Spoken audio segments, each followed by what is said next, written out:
When the fake heiress showed up, I was making a paper effigy. She frowned, her voice dripping with scorn. The Song family is a distinguished military family, and yet you've sunk so low doing this. I held up the effigy in my hands, a perfect, miniature replica of her.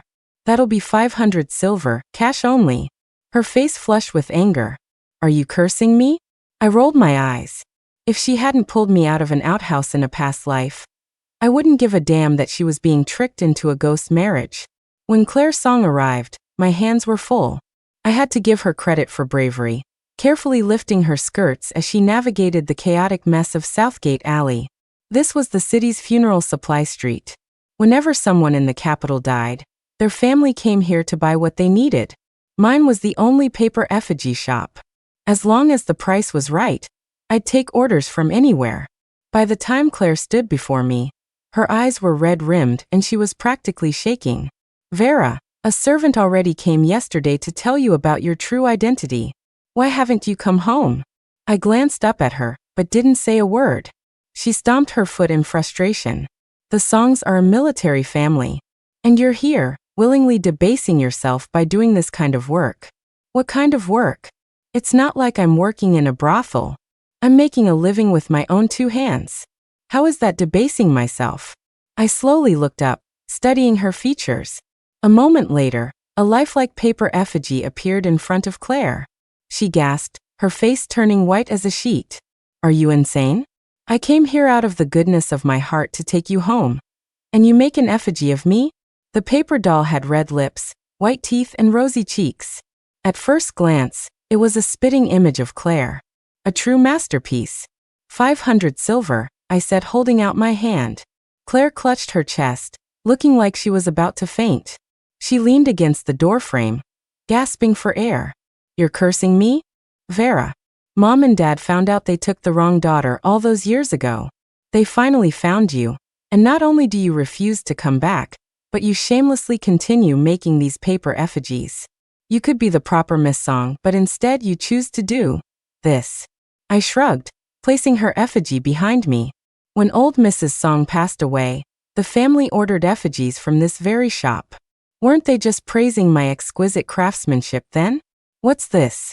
Singing my praises one day and spitting on my name the next? When the Song family matriarch had died, my adoptive father was still alive, and the Songs had placed the order with him. But he had already passed his skills on to me, so I was the one who made that batch of effigies. About 2 weeks ago, I was out buying supplies when I saw Claire being robbed by a pickpocket. On a whim, I had one of my effigies snatch her purse back. I hadn't expected her to latch onto me because of it. She was stunned when she saw how much I resembled Mrs. Song. I don't know what she said when she got home, but before I knew it, my identity as the true Miss Song had been confirmed. Claire took a step closer, her tone softening. Mom thought you were dead all these years.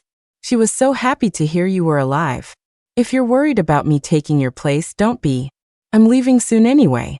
The family arranged a marriage for me, down south in the Jiangnan region. From now on, you'll be the only one here for Mom and Dad. A small smile tugged at my lips. This marriage was something Claire had requested herself. Originally, she was supposed to marry Leo, the heir of Marquis and Ding, handsome, from a good family, with a good personality, and favored by the emperor. If not for the long-standing engagement with the Song family, he probably would have married a princess. But as soon as Claire found out she was just a baby Mrs. Song had found at a temple, she immediately broke things off with Leo, and chose a less prestigious match for herself. I clapped my hands, setting aside the finished effigy. She was still looking at me with those big, hopeful eyes. Mom and Dad have already prepared a meal. Even if you don't want to acknowledge the family, could you at least come back and see them, just once? My business is unlucky. My showing up at someone's house usually means they have a new client for me. Are you sure you want me to come? Claire gritted her teeth. Yes. If you really love this craft, I'll have someone buy you a bright, spacious shop on bustling Eastgate Street. If I'm going to do business, I'm going to be the biggest. I couldn't help but laugh, reaching out to pinch her cheek. She froze, caught off guard, a blush creeping up her pretty face. 2 lifetimes ago, I was born into the Song family, but because of a palm-sized birthmark on my face, Old Mrs. Song considered me a bad omen. She tried to force my father to take a concubine. When he refused, she started scheming against my mother. In the deep, dark world of a great house, there are countless ways to make you bend. The old matriarch drugged my mother and had us both abandoned on a mountain, where a woodcutter found her and had his way with her. By the time my father managed to send rescuers, the old woman had feigned illness several times to delay him. My mother, holding me, had already jumped off a cliff. And Claire was the passerby who collected our bones and gave us a proper burial. In my next life, she was reborn as my older sister. I thought that with the beautiful and talented Claire in the family, the old matriarch would be satisfied. But the moment I was born, the first thing she did upon seeing my face was to throw me into an outhouse, hiding it from our parents. It was 5-year-old Claire who, ignoring the danger, pulled me out. Our endings weren't much better that time either. The old matriarch schemed to marry her off to one of her own nephews, who eventually beat her to death in a woodshed. And me, I was turned into a demonic effigy and thrown into a lake. So this life, as soon as I was reborn, I had a lesser demon possess the midwife and get me thrown out.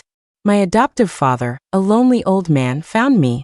He didn't care that I was ugly, he treasured me like I was the apple of his eye. When he passed away last year, he left me his effigy shop. The old matriarch didn't die without reason. Every night, I had a demon possess a paper effigy and go haunt her. It only took a few days to scare her half to death. To keep her from dying too quickly, I even put the demons on a rotation. Scare her for 3 days, rest for 2.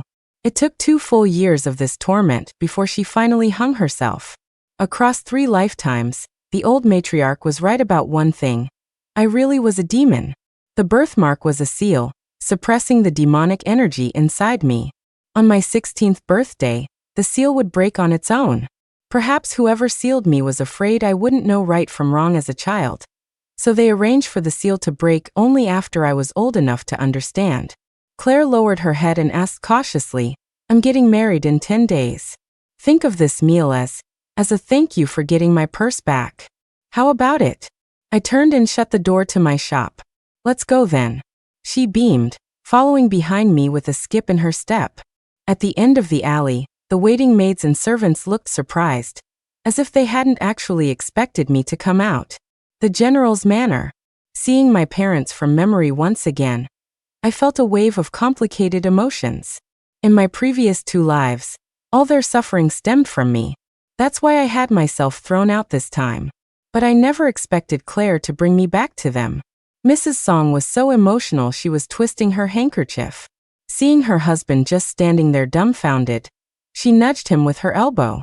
"Say something. This is our Vera." General Song snapped out of it. Oh. Vera, hello." Claire looked mortified and explained awkwardly, "They're not usually like this. Dad is normally very stern, and Mom is always so gentle and composed." "I know. It's just that after they found out about me, they came to my shop in disguise and ordered over a dozen batches of effigies." Their eyes slowly reddened. Mrs. Song took my hand tentatively, sighing. "Vera, don't blame me. I searched for you for so long. Damn that kidnapper, taking a swaddled baby." General Song turned away, secretly wiping a tear. Before he could say anything, the gatekeeper came to announce a visitor. "General, Madam, someone from the family in Jiangnan is here. They've brought some gifts." Mrs. Song looked puzzled. "It's not a holiday. Why are they sending gifts? Claire isn't getting married for another 10 days. The gatekeeper led the man in. 5 neatly packed chests were filled with dresses. 10 sets in total, all exquisitely made from the finest materials. It was clear a lot of thought had gone into them. The visitor was a steward from the family. He bowed with a fawning smile. "A new type of fabric has just become available in Jiangnan, called celestial fragrance gauze. It's not only worth a fortune but also incredibly rare. Our old madam was thinking of Miss Song and had these garments specially made and sent over." Just as Mrs. Song was about to thank him, I walked over, casually picked up one of the dresses, and pulled out a bright red embroidered slipper. "Why are there shoes too?" The steward, seeing my lack of manners, looked displeased. "The old madam is just being thoughtful." I scoffed and tossed the shoe back into the chest. "No thank you. My sister's engagement is off. You can go back to wherever you came from. Everyone froze. Claire's eyes lit up, and she whispered to me, Vera, is it because you don't want me to leave? I gave her a look.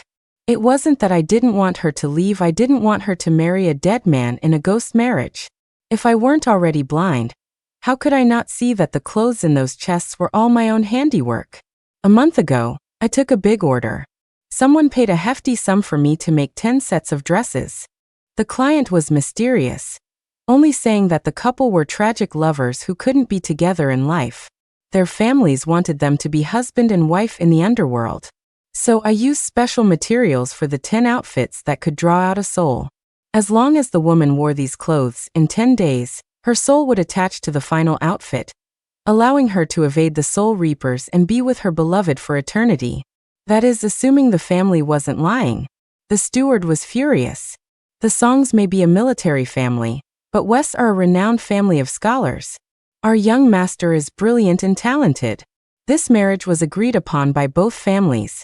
You can't just call it off. Are you trying to make a fool of us? Mrs. Song grew anxious and glanced at me, seemingly confused as to why I was blocking the marriage. General Song's eyes narrowed. What? I don't want my daughter to marry him. Are you going to force her? The steward's face changed, and he said with resentment, then let the world see how the Song family bullies a respectable family of scholars. The military and the civil officials had always been at odds. If a simple marriage was blown up into a conflict between the two factions, it would create a scandal and incur the emperor's displeasure.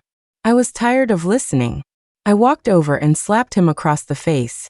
Your young master has been dead for so long his body is probably rotting. And he still wants to marry a daughter of the Song family? Can he even bow to the heavens and earth? Can he even enter the bridal chamber? What? Mrs. Song was shocked. Julian is dead? He's dead. And you still dared to proceed with this engagement? His body is rotting away. So you wanted my daughter to be his corpse bride? You people. You're not worthy. General Song grabbed a nearby sword, flicked the dresses out of the chests, and scattered them over the steward's head. What a fine family. Just because your ancestor was a top scholar, you dare to trick us into a ghost marriage. Who said that? Who said that? Our young master is perfectly fine. The steward's eyes darted around, his voice lacking conviction. You're slandering us to break the engagement. Then let's see if Julian dares to come and escort the bride himself, I said, taking a step closer. The young master. The young master fell off a horse a while ago and broke his leg. It's not convenient for him to travel, the steward stammered. I sneered. General Song ordered his men to throw the steward and his gifts out. Mrs. Song hugged Claire and wailed, damn them to hell. I thought the family was decent. Who knew their old madam was even more vicious than my own mother-in-law? I glanced at General Song. He gave me a sheepish smile and rubbed his nose, saying nothing. Vera, how did you know Julian was already dead? I made those dresses. I didn't tell them about the dress's true purpose. Just a little white lie that when this man came to order them, he'd specified they were for their late young master's fiancée. Mrs. Song shivered with belated fear. She hugged me gratefully. Thank goodness you're so clever, Vera, and your craftsmanship is so good. Me? Was good craftsmanship really the takeaway here? Claire, claiming she was too frightened to be alone, asked me to stay and keep her company. I pretended not to see her secretly wink at Mrs. Song behind my back, and agreed to stay for a while. I thought the family would retreat back to Jiangnan with their tails between their legs, but 5 days later, while I was with Claire buying jewelry, a man in white robes blocked our path. His eyes were dull and lifeless, his face stiff under a thick layer of powder. Miss Song? Julian's gaze slid from me to Claire's face. I hear you've been telling everyone I'm dead, trying to break our engagement? Well, I'm standing right here now. Don't you think you need a new excuse to call things off? Or perhaps you've found a new lover, and that's why you're smearing my family's name? The jewelry shop was filled with customers, including several noblewomen. At his words, they all slowed down, their ears perked up. What's going on? The Song family's excuse for breaking the engagement was that the heir was dead? But he's here in person to prove he's not. Could it be she really has someone else? My. The family may not be as powerful as the Songs, but they certainly have backbone. coming all this way to demand an explanation. Hush. Who do you think the secret lover is? Claire's face went pale with anger. While she was surprised Julian wasn't dead, she was furious at his baseless accusations ruining her reputation. I glanced down at Julian's feet. He was, in fact, standing firmly on the ground. His body was clearly starting to show signs of decay, corpse spots dotting his skin. I had no idea what master he'd found, but they'd managed to anchor his soul to his corpse. That's how he was able to walk around in broad daylight. You've ruined my reputation and sullied my family's honor, Claire Song. If you don't name this secret lover, you will humble yourself and marry me as a concubine to atone for it. Julian flicked open his fan, a triumphant and cruel look on his face. I squeezed her hand. Don't panic. I was just about to smack his soul right out of his body when a roast goose came flying through the air and hit Julian squarely on the back of the head. Who the hell do you think you are, trying to compete with me for Claire? A young man in a green tunic strode in from the doorway. You reek like spoiled fish. You must not have bathed or brushed your teeth in 10 days to be spouting such foul words. Julian stumbled back from the spray of his spit, utterly humiliated. So you must be Claire's lover. You've probably already done all sorts of shameful things in secret. That's why you're here, standing up for her. Leo threw his head back and spat in Julian's direction. My feelings for Claire have always been out in the open, never hidden away. Everyone knows I, Leo, have been chasing after her since we were kids. But alas, she doesn't see me that way. So from now on I am her sworn brother. A scrawny-looking, pale-faced creep like you, who looks like a gust of wind could knock him over, will have to get through me if you want to marry her. I gave him an approving look and whispered to Claire, asking why she'd really broken off the engagement. She said earnestly, "What's not mine, I won't take." Being adopted by the Song family was already my greatest fortune. One shouldn't be too greedy in life. I raised an eyebrow. A quick divination confirmed that Leo and Claire were indeed fated to be together, but their path would be rocky. And right now, Claire showed no romantic interest in Leo at all. It was clearly a one-sided crush. Julian fanned himself, his left hand moving slightly inside his sleeve. A wisp of dark energy snaked up Leo's ankle. He shivered and pointed at Julian, continuing his tirade. "What are you trying to prove, waving a fan around in the middle of winter? You're going to give me a cold." I burst out laughing. Julian paused, then snapped his fan shut with a vicious look. "Since Miss Song is unwilling to be my wife, then she can be my concubine." Leo shoved him out of the way, retorting sarcastically, "How about I be your father instead?" Julian gave us a cold smile. "Miss Song, don't you regret this?" Then he turned and left. Leo snorted. "Only cowards make empty threats." He saw me looking at him curiously and blushed, bowing slightly. "You must be Claire's sister?" I know who you are." He lit up, looking eagerly at Claire, his eyes full of affection. "Did Claire tell you about me?" Claire rolled her eyes. "You have a giant jade pendant on your waist with the character, what carved into it?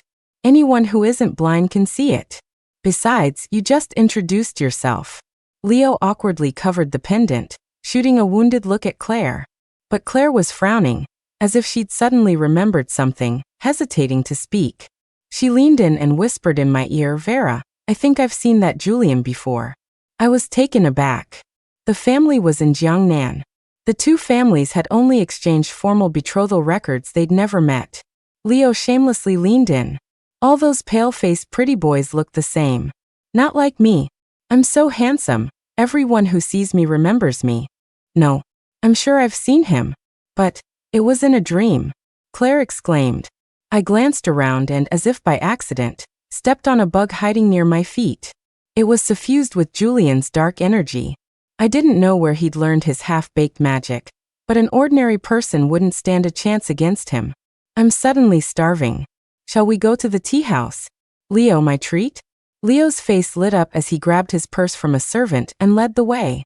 The tea house was just a street away, but in that short distance he tripped 5 times, was bumped into twice, had a vase fall on his head 3 times, and got hit by bird droppings 4 times. Claire whispered, "Is he cursed with bad luck or something?" Across from us, Leo had just sat down to drink some water when his stool collapsed, sending him sprawling to the floor. He grimaced, rubbing his backside, and was about to call for the waiter. I spoke up. Calling the waiter won't help. You've been tainted by dark energy. That's why you're so unlucky. Leo froze. What dark energy? Claire, however, quickly understood. Vera, are you talking about Julian? I nodded. She looked confused. But isn't he a living person? Leo also looked curious as he scrambled up, cautiously choosing a new stool. To avoid any more accidents, he didn't even dare drink his water.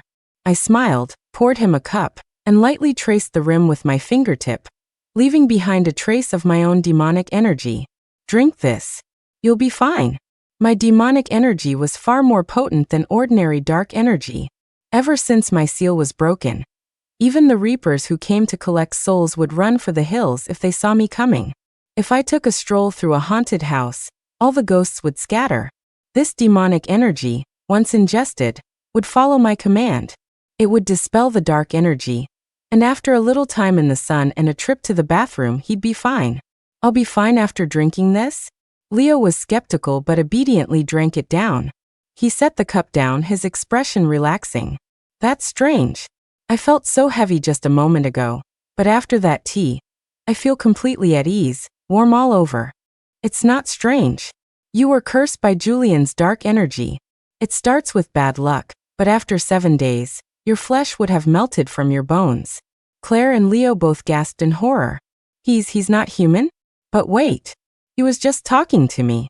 Right now, he's what you'd call a fiend, I said, my eyes narrowing. Ever since my seal broke, every minor ghost in the capital had paid me a visit. I only allowed the ones who were harmless and didn't want to be reincarnated to stay.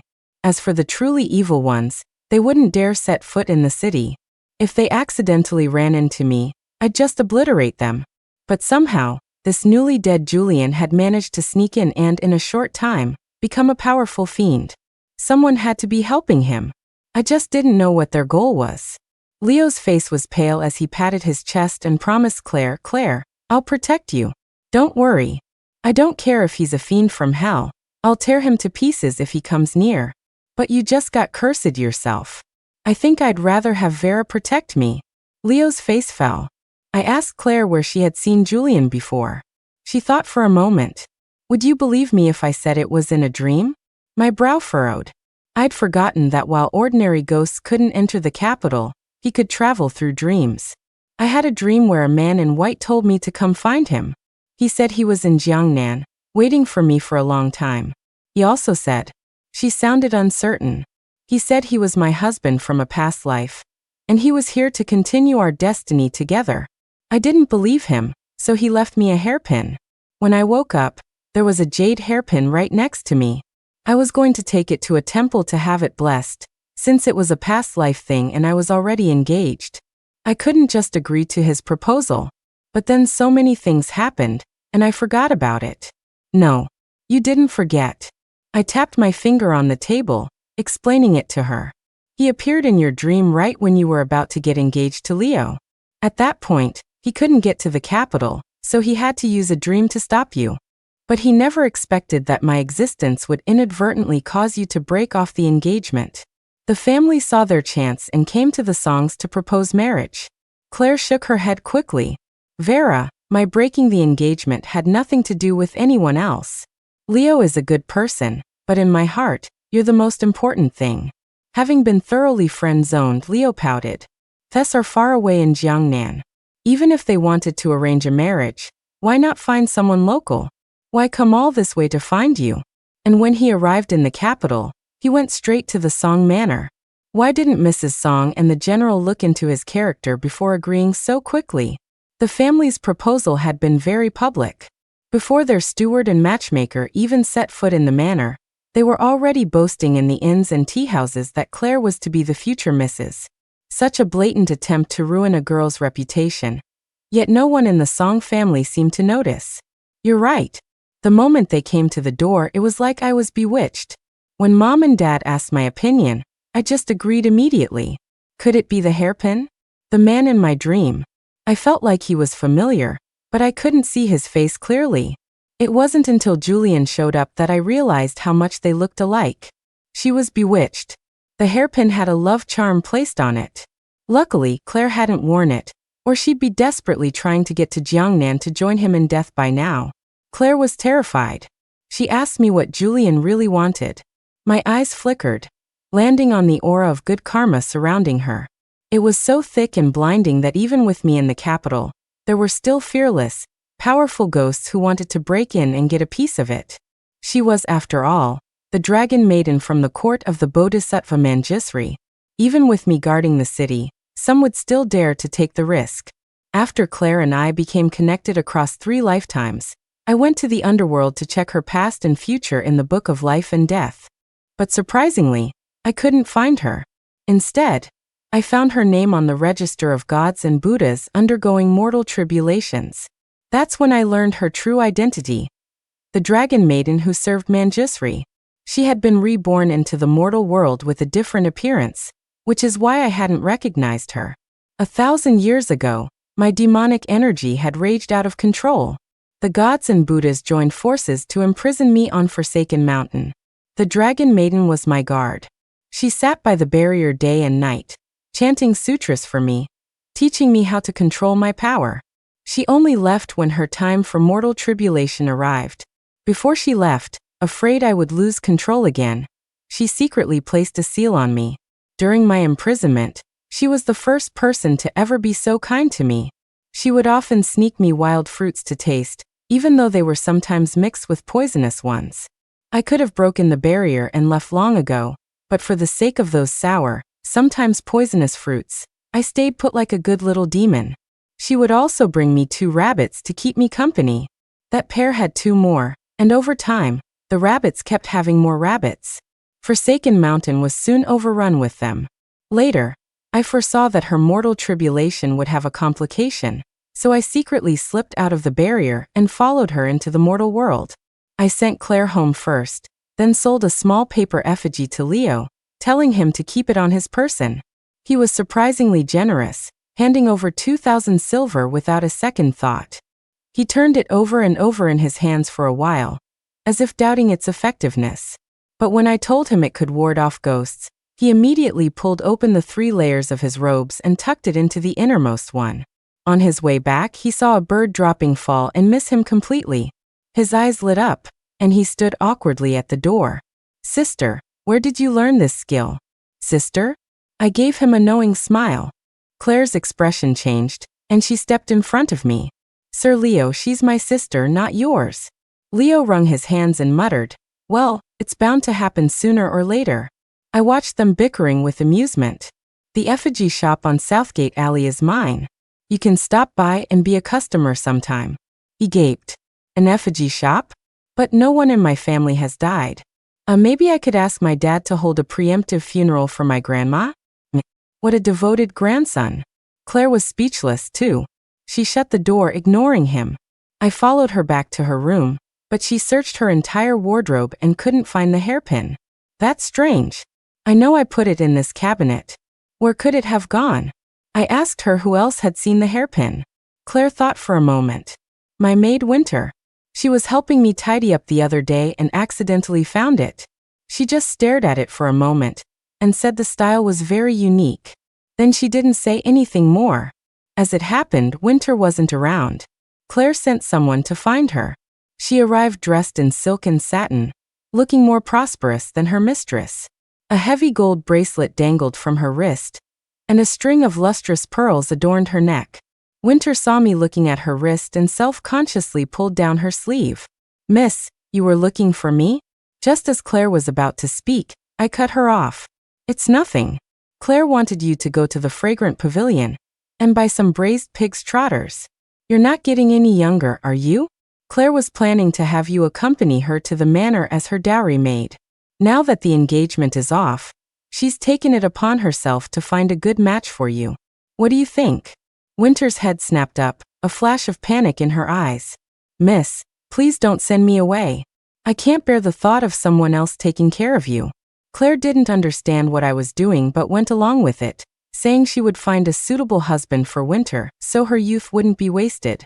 But Winter grew more and more agitated, falling to her knees and kowtowing repeatedly, as if Claire were about to sell her off. "Miss, Master is a man of great bearing and talent. He rejected countless high-born ladies in Jiangnan and traveled all this way to ask for your hand. It shows his feelings for you are true. Please give him another chance. Don't be deceived by others. When she said others, she shot me a hateful glare. I took a sip of tea, amused. In that case, why don't you marry him? A flicker of joy crossed Winter's face before she quickly suppressed it.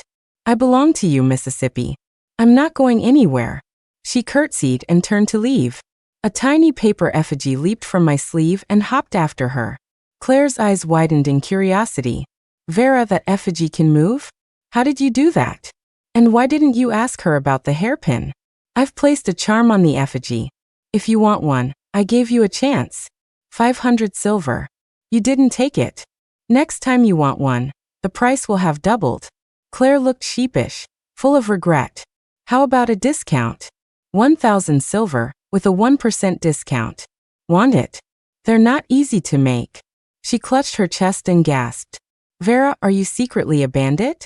The capital has strict laws. Otherwise, being a bandit would be a much better career path than making effigies, I mused. She pulled out 1,000 silver from a drawer and handed it to me. I had to tug hard to get it from her.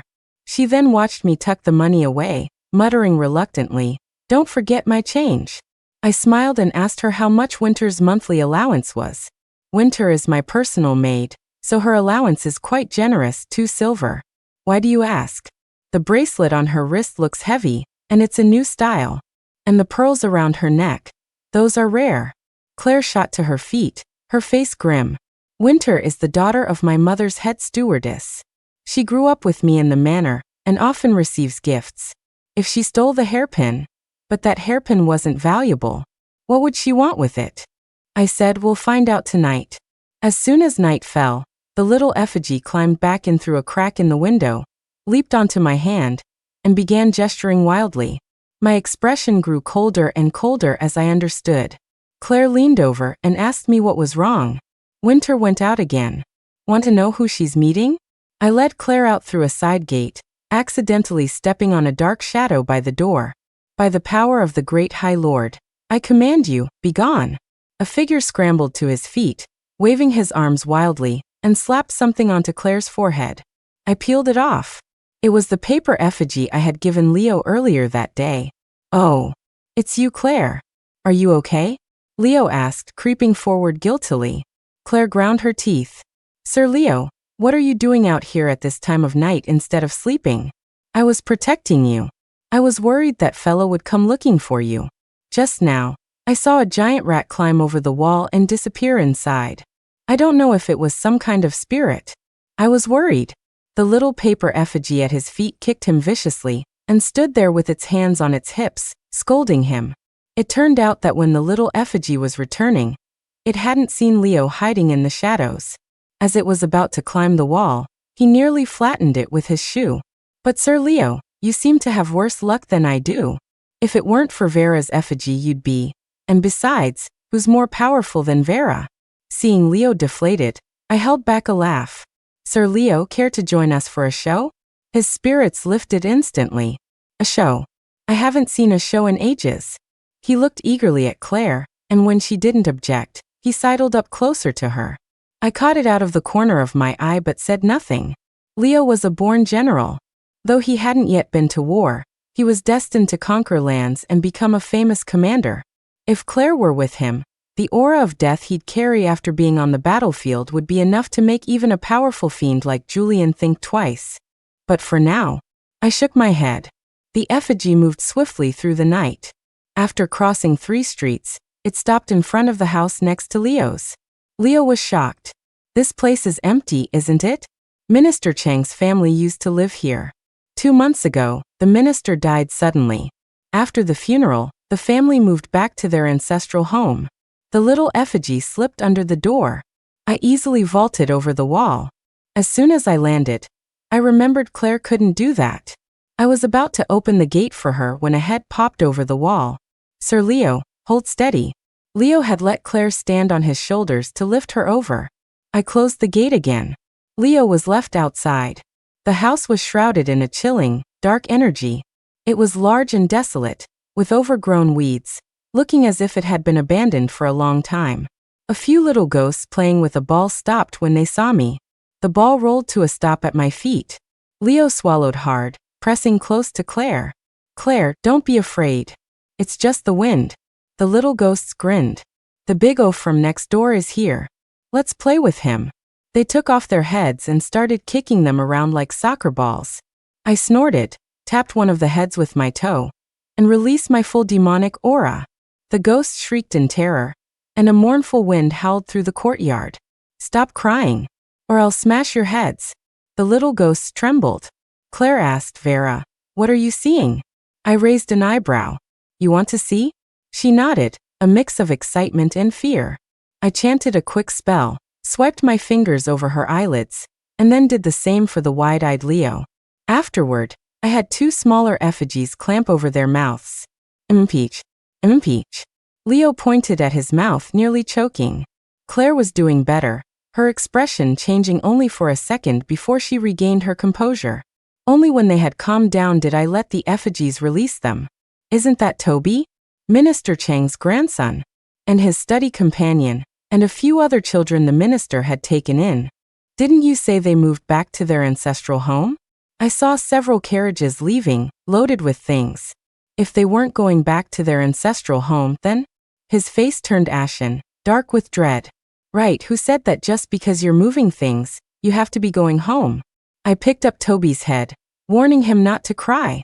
He sniffled and clamped his mouth shut, nodding frantically. Seeing Toby in my hands, the other children quickly retrieved their heads and put them back on their necks. Leo asked them what had happened. Toby opened his mouth, about to wail. I raised my fist. Tell me what happened, and I'll get revenge for you. Stay silent and I'll smash your head. You're a mean sister. You're one of us, but you want to smash my head. My head is already smashed. When I died, it was smashed with a club. I then noticed the back of his head was caved in. Who did this? We don't know. A month ago, Grandpa got sick. We called many doctors, but no one could cure him. Then a masked man came to the door and said he could save him, but I don't know what he said to Grandpa. Grandpa threw him out and wouldn't let him help. Then Grandpa died. That man came back in the middle of the night with an old man, saying they were there to pay their respects. But the old man just waved his hand, and everyone started losing control. Toby sniffed. My own father killed me. Then my mother stabbed my father through the throat. Everyone else just killed each other. My heart sank, as if filled with ice water. I thought my own death in my past life was tragic, but I never imagined something worse. Afterward, we were buried here, and we couldn't leave. My dad's soul. And the others, they were taken away. Leo clenched his fists, his eyes red. Who was that man? I'll catch him myself and get revenge for you. Just as Toby was about to speak, the children all scrambled into a nearby locust tree and hid. The little effigy returned, urgently patting our legs, signaling us to hide too. I quickly shoved Claire and Leo into a large water vat, slapped a yellow paper talisman on top to mask their presence, and the little effigy followed them inside. I flew up and hid in the locust tree, concealing myself with my demonic energy. The courtyard gate opened. Winter followed Julian in. Sir, the young miss was already asleep. I don't know where she went. Perhaps you should come back tomorrow? Winter bit her lip, unwilling to give up. Could it be? Could she have really gone to meet with Sir Leo? I glanced down at the covered water vat. Winter had guessed right. Julian lifted her chin and gave her a light peck on the lips. I'll have to trouble you to keep a close eye on your mistress. If not for that damned girl's wild accusations, slandering me as dead, this marriage wouldn't be in jeopardy. Once your mistress is married, I'll make you my concubine. I believe you, sir. It's just, my belly won't be able to wait that long, Winter said, stroking her stomach, her eyes filled with obsession. As long as you make sure she wears that hairpin every day, I'll come for her in 5 days, and she'll follow me willingly. Why wasn't she wearing it today? The hairpin, the hairpin. Winter broke into a cold sweat, her eyes darting around. I wasn't the one who served her today. She must have forgotten. I'll make sure she wears it tomorrow. Julian nodded absently, pulled a pair of earrings from his pocket, and after a few sweet words, sent Winter on her way. A moment later, the gate opened again, and a gaunt old man walked in. He took something out and threw it at Julian. Julian eagerly swallowed it. Steward, are there any more? The capital isn't like Jiangnan. Too many murders will attract the authorities. This ghost pill was refined from the souls of the Chang family's women. Julian licked his lips, a sinister smile spreading across his face. The Changs and mice came to the capital at the same time. Why is it that my ancestor became the top scholar, while he, a mere third-place finisher, got to be a minister? Since he's so capable, I will devour Chang Yong, this star of literature, myself. The steward looked on with satisfaction as Julian's demonic energy surged. Just 3 more ghost pills, and you'll become a ghost general. Then we bring the dragon maiden here. You devour Chang Yong, and get reborn in her womb. In the future, you'll be blessed by heaven and be the reincarnation of the star of literature. Your future will be limitless. Originally, the plan was to extract the dragon maiden's soul and make you a ghost couple. You would then give birth to the star of literature, and you would devour it. That would have worked too. This way is a bit more troublesome, but the end result is the same. Toby and the other children, hearing that their female relatives had been turned into ghost pills, flared with demonic energy, which I quickly suppressed. Once the men in the courtyard left, I let them out. Mother, they were eaten by that man. We want revenge. Leo's voice was filled with hatred. Some so-called scholars, they have no shame. My father mentioned the family. Their ancestor, the top scholar, actually cheated to get his title. The Chang family exposed him, and the main branch of the family was imprisoned. This branch is just a side lineage. Claire looked at Toby and the others with pity, and asked if I could help them. I thought for a moment, then beckoned the little ones over. I can send you to be reincarnated. You've done no evil in this life, so you can be born into a good family in the next. Or you can seek revenge, but that will create karma, and you'll have to face punishment in the underworld. The choice is yours. Toby and the others looked at each other, then knelt down and chose revenge. My father is in his hands. I have to save my father. I took out some paper, folded a few small effigies, and let the ghosts possess them before putting them away. Seeing that it was getting late, I took Claire on a shortcut back to the Song Manor. Leo was left behind, fuming. Who takes a shortcut over rooftops? We had just entered the courtyard when we saw Winter with her back to us, digging in a flower pot. Winter, Claire said suddenly. Winter jumped with a cry, her hand trembling, and the flower pot crashed to the ground. A jade hairpin rolled out. I stepped forward and picked it up. A small was carved on the end. How did my hairpin get here? Claire frowned, her eyes filled with disappointment. I found it, Winter tried to argue. Claire saw right through her. Or did you steal it? Winter, you've been secretly meeting with Julian, haven't you? I haven't. I lost my patience and threw the hairpin in front of her.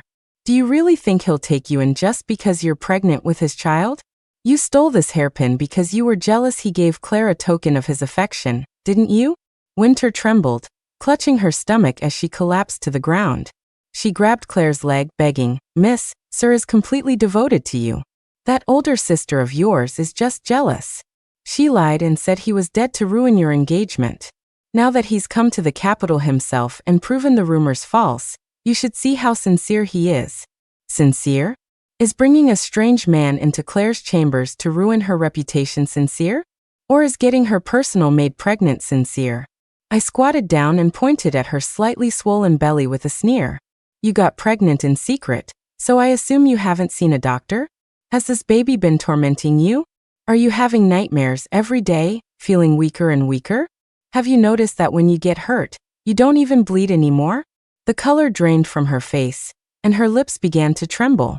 No, that's just because I'm weak from the pregnancy. Right.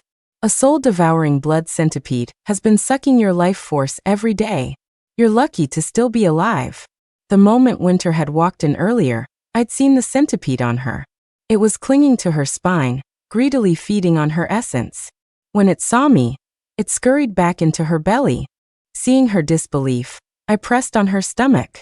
A blood-red centipede crawled out of her mouth, slithered onto her back, and fused with her. Miss, save me. I'll never do it again. It was Sir. He said that after he married you, he'd make me his concubine. Please, for my mother's sake, save me. Claire hesitated and asked if I could save her. I'm in the business of the dead. I don't tarnish my own brand. If everyone asked me for a rescue, how would I stay in business? Besides, most of Winter's life force was gone. Even if I saved her, she'd be a mindless shell. Vera says she won't save you. In that case, you must face the consequences of your actions. As for your mother, I won't tell her. I'll just say you left the manor to get married. She wasn't being overly kind. Winter had betrayed her. She was reaping what she sowed. I could save her, but I didn't want to. Saving people is more tiring than burying them. Winter stared blankly, then let out a bitter laugh. Miss, I remember now. Sir, he's really not human. He never eats, and when we were in bed together, his body was terrifyingly cold. I was so blinded by the thought of wealth that I ignored it all. Miss, you must be careful. His steward said you're a dragon maiden, and only you can give birth to the next star of literature. With that, she slowly shriveled into a pile of skin. Claire turned away, unable to watch. I had a small effigy slip into the empty clothes, taking Winter's place for now. The soul-devouring blood centipede tried to escape, but I pinned it to the ground with a bamboo skewer. Vera, Winter said I'm a dragon maiden, and Julian said I'm a dragon maiden. Does that mean I'm the chosen one? The next empress? She snapped out of her shock, her eyes gleaming with excitement. If I become the empress, will Dad be mad at me for treason? Mom would be thrilled. She loves gold and jewels. I'll give her so many treasures. She can wear something new every day. I twitched an eyebrow. Stop dreaming. A dragon maiden can't become an empress. Only someone born under the emperor's star can. To powerful demons, you're more like a walking, talking supervitamin. You should just go wash up and go to sleep. Claire deflated, then asked what we should do about Julian. How could we get rid of him without anyone knowing? After all, to everyone else he was a living, breathing person. And then there was the steward. The old man's voice we heard at the Chong house was his. I couldn't believe he was the mastermind. I released the paper effigies possessed by Toby and the others, gave them each a bamboo skewer, and had them stick them into the four corners of the Chong estate. As for the jade hairpin, I had already crushed the love charm inside. It was now just an ordinary hairpin. The next day, when Claire appeared at the tea house wearing the hairpin, Leo rushed over to take it off her. Isn't this hairpin? I slapped his hand away. Isn't this hairpin beautiful? Claire likes it very much. He winced, rubbing his hand, not understanding our reaction. From the shadows, a pair of blood-red eyes watched, filled with excitement. Claire wore the hairpin for 5 days. Rumors swirled through the capital that she was willing to marry into the family as a concubine. When people ran into Julian, they asked if it was true. He would just smile and say that on his wedding day, he would invite everyone for a celebratory drink. Leo secretly tried to sick a black dog on him, but ended up being chased by the dog for 5 blocks.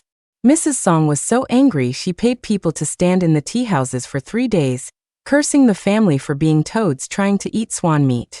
On the 5th night, just as Claire lay down, she heard the faint, ethereal sound of a bell. She swallowed nervously. I nodded, pulled the paper effigy I had made for her from under the bed, and pricked her finger for a drop of blood. The effigy instantly transformed into a living, breathing person. Vera, I'm worried about you. I'm coming with you, Claire said, grabbing my hand. You were away from home for so long, and you just got back. I can't let anything happen to you. Before she could finish, I tapped her on the forehead and pushed her back onto the bed. Don't worry. My shop is going to expand all over the capital. Don't you forget about that storefront you promised me. I sealed her mouth. She made a few muffled sounds, her eyes filled with worry. Just as I was about to cross the threshold, I paused.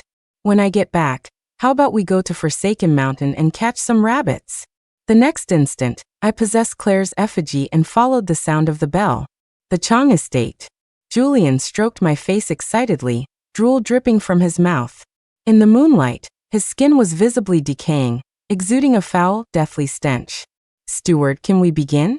The steward emerged cautiously from an inner room and circled us, inspecting every detail. He asked Winter, did anyone notice? Winter giggled. Not a soul. And it was true, because no souls had come. The steward pulled out a ghost-faced banner from his robes and planted it in the ground. Ghostly faces appeared on the banner, wailing endlessly. He extracted a soul from it and transferred it into Julian's body. In an instant, Julian's body gained a spark of life. This Changyong is the reincarnation of this era's star of literature. Once you devour his soul, you will obtain his destiny. Now all that's left is to be reborn through a new vessel. Julian was overjoyed. He grabbed my neck, forcing my mouth open. Just as he was about to lean in, Winter giggled and delivered a swift kick right between his legs. What kind of ugly thing dares to be a star of literature? I sneered, emerging from the paper effigy. My demonic energy instantly blotted out the moon and stars. You're not Claire. You're that effigy maker. Julian clutched his groin, kneeling on the ground, his face contorted in a snarl. So that's where you hid this era's star of literature. No wonder I couldn't find him. The steward frantically tried to retract the ghost banner, muttering an incantation to release the spirits within. I opened my mouth wide without a second thought and swallowed them all, letting out a satisfied burp. You can devour ghosts. The steward was stunned. His eyes darted around, and he turned to flee, only to be slammed back by an invisible barrier. Toby and the others crawled out from the walls, glaring at him. You old coot. Don't even think about escaping. Don't waste your energy. I've placed a barrier around this house. You'll only get out if I die, I said, clapping my hands and signaling for Winter to drag Julian over.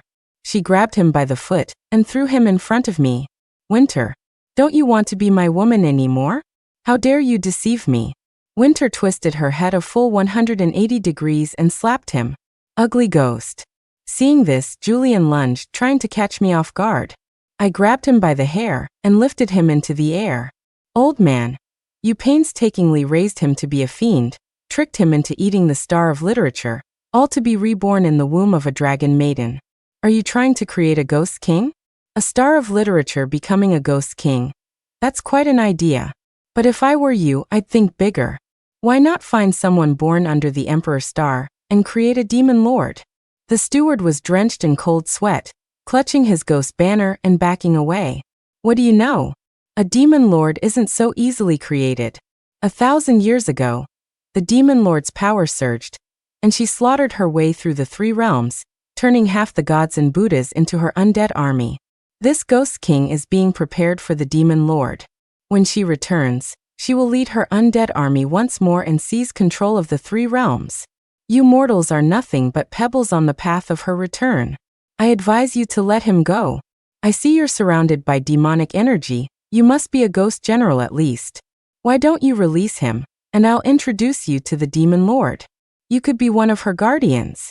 These little ghosts, you can have them as an appetizer. How about it?